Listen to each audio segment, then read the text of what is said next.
Hermanos, buenos días. Sed bienvenidos a la celebración de la Eucaristía de este martes de la 16ª semana del tiempo ordinario. Pero hoy celebramos a una santa, no española, pero sin embargo bastante conocida aquí, es Santa Brígida de Suecia, una mujer del siglo XIV, de familia muy acomodada, casada, tuvo 8 hijos, fue porque era el tiempo de las peregrinaciones, el marido también, un varón piadoso, vinieron a Santiago de Compostela en peregrinación. Era la época de que se llama en historia el destierro de Aviñón, es decir, los papas habían abandonado Roma y estaban viviendo en Aviñón, en Francia. Bueno, pues ella, una vez que quedó viuda, también se peregrinó hacia Roma y oraba y rogaba que los papas volvieran a Roma. Y así ocurrió, pero justamente cuando el Papa volvió a Roma, Clemente XI, ella acababa de morir. Pero sus oraciones habían llegado hasta el Señor. Pues bien, a esta santa que hoy celebramos, también nos encomendamos a ella. Lectura de la carta del apóstol San Pablo a los Gálatas. Hermanos, yo he muerto a la ley por medio de la ley, con el fin de vivir para Dios. Estoy crucificado con Cristo. Vivo, pero no soy yo el que vive, es Cristo quien vive en mí. Y mi vida de ahora en la carne la vivo en la fe del Hijo de Dios, que me amó y se entregó por mí. Palabra de Dios. Te alabamos, Señor. Bendigo al Señor en todo momento. Bendigo al Señor en todo momento. Bendigo al Señor en todo momento. Su alabanza está siempre en mi boca. Mi alma se gloría en el Señor. Que los humildes lo escuchen y se alegren. Bendigo al Señor en todo momento. Proclamad conmigo la grandeza del Señor. Ensalcemos juntos su nombre. Yo consulté al Señor y me respondió. Me libró de todas mis ansias. Bendigo al Señor en todo momento. Contempladlo y quedaréis radiantes. Vuestro rostro no se avergonzará. El afligido invocó al Señor. Él lo escuchó y lo salvó de sus angustias. Bendigo al Señor en todo momento. El ángel del Señor acampa en torno a quien lo teme y los protege. Gustad y ved qué bueno es el Señor. Dichoso el que se acoge a Él. Bendigo al Señor en todo momento. Todos sus santos, temed al Señor, porque nada les falta a los que lo temen. Los ricos empobrecen y pasan hambre. Los que buscan al Señor no carecen de nada. Bendigo al Señor en todo momento. Aleluya, aleluya, aleluya. Permaneced en mi amor, dice el Señor.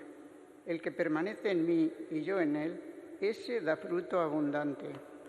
Aleluya, aleluya. Aleluya.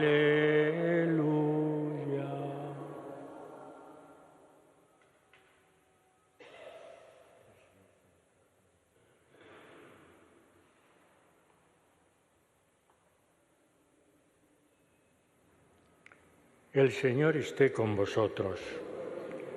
Evangelio de nuestro Señor Jesucristo según San Juan. En aquel tiempo dijo Jesús a sus discípulos: Yo soy la verdadera vid y mi Padre es el labrador.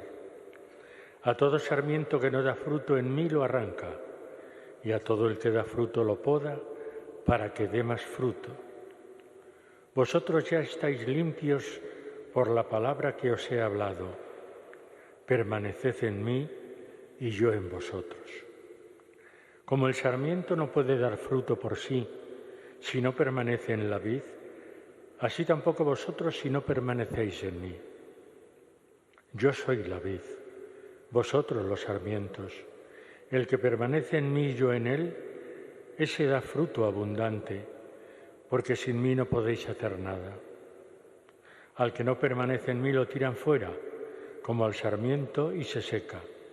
Luego lo recogen y lo echan al fuego y arden. Si permanecéis en mí y mis palabras permanecen en vosotros, pedid lo que deseáis y se realizará. Con esto recibe gloria mi Padre, con que deis fruto abundante. Así seréis discípulos míos. Palabra del Señor.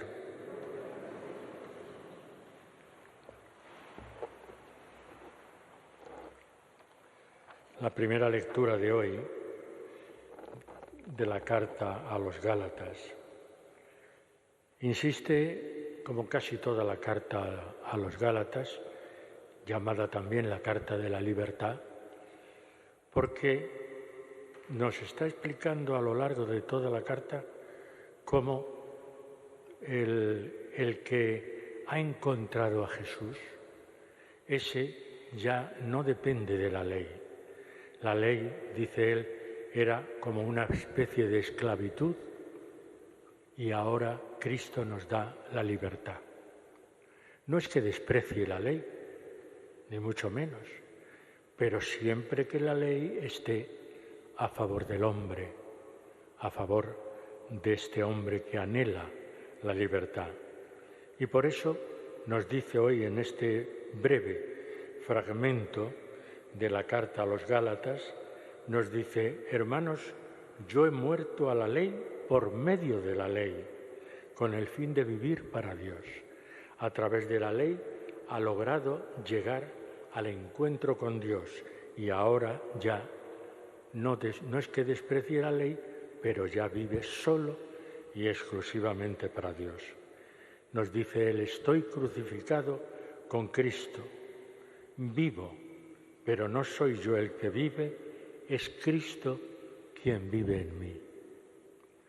Y esta lectura, como digo, breve, de la carta a los Gálatas, la liturgia nos la pone hoy al celebrar a Santa Brígida, porque ella consiguió a lo largo de su vida pues que todas las cosas que hacía, hasta los más mínimos detalles de su vida, estaban siempre pensando en agradar a Dios.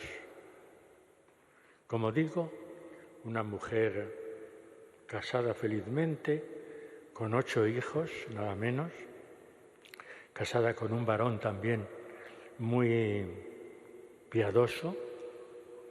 Bueno, pues educaron a los 8 hijos, los educaron en una fe comprometida, en una fe muy profunda.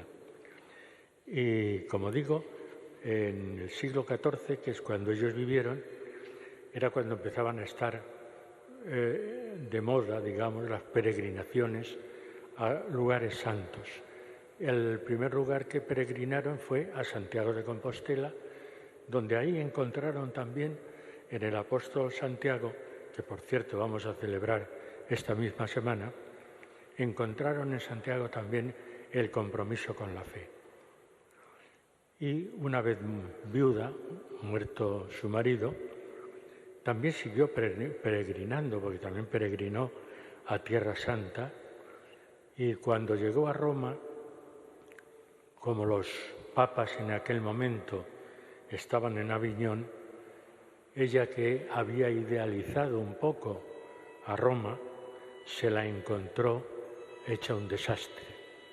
Suciedad por todos sitios, abandono, y entonces se quedó a vivir en Roma atendiendo a los más necesitados, pero al mismo tiempo rezando y orando y escribiendo cartas a los papas de Aviñón para que volvieran a la sede de Roma. Y así fue toda su vida, peregrinar, rezar y atender a los más necesitados. De ahí el Evangelio que hemos leído también hoy, que la liturgia nos pone para este día de Santa Brígida, y es la vid y los sarmientos. La vid, lógicamente, es Cristo. Nosotros somos los sarmientos, pero no somos nada si estamos fuera de la vid. Y estando en la vid podemos dar fruto, porque esa savia que nos viene del propio Cristo hace que nosotros vivamos la fe de una manera distinta, vivamos la vida con un sentido diferente. Por eso insiste el Evangelio de San Juan en que nosotros hemos escuchado, dice, estáis limpios por la palabra que os he hablado, permaneced en mí y yo en vosotros. Como el sarmiento no puede dar fruto por sí si no permanece en la vid, así tampoco vosotros si no permanecéis en mí. Cristo nos dice claramente que Él es la vid, que nosotros somos los sarmientos y que nuestra misión es precisamente dar fruto y fruto abundante gracias a esa savia que recibimos del propio Cristo. Y también la liturgia, como es lógico, lo aplica en este día a Santa Brígida. Nos va a decir lo mismo. Ella, desde las cosas más pequeñas, siempre lo vivió consagrándose a Cristo, o viendo en las cosas pequeñas la presencia de Cristo. Y por eso estas dos lecturas de hoy, expresamente puestas en la liturgia para celebrar esta fiesta de Santa Brígida, lo que nos viene a decir que, por cierto, el Papa Juan Pablo II la nominó, la declaró también como a Santa Catalina de Siena, patrona de Europa. Porque claro, ella, como digo, nació en Suecia, pero luego viajó por toda Europa, fundó la Hermandad del Salvador, un convento donde alguna de sus hijas también estuvo allí viviendo y terminó siendo abadesa de ese convento. Bueno, pues todo Santa Brígida lo hizo para que el Señor Jesús fuera conocido en toda Europa. Por eso Juan Pablo II la proclamó también patrona de Europa. San Benito, Santa Catalina de Siena y algunos otros son patronos de Europa porque desde el lugar donde vivieron fueron capaces de derramar la fe, de dispersar la fe, de llevar la fe a cualquier rincón de esta vieja Europa en la que vivimos. Y nos termina el Evangelio diciendo, si permanecéis en mí y mis palabras permanecen en vosotros, pedid lo que deseáis y se realizará. Esa es nuestra fe, ese es el objetivo de nuestra vida. Permaneced en mí, en Jesús, permaneced en Él como la verdadera vid y lo que pidáis en su nombre se realizará. Pues que el Señor nos permita hoy encomendarnos a esta patrona de Europa, a esta Santa Brígida, para que de la misma manera que ella testimonió el amor de Jesucristo en su vida, nosotros también, a través de la Eucaristía en la que participamos, seamos capaces de dar testimonio del amor de Cristo en nuestro mundo, en nuestra vida, en nuestra sociedad.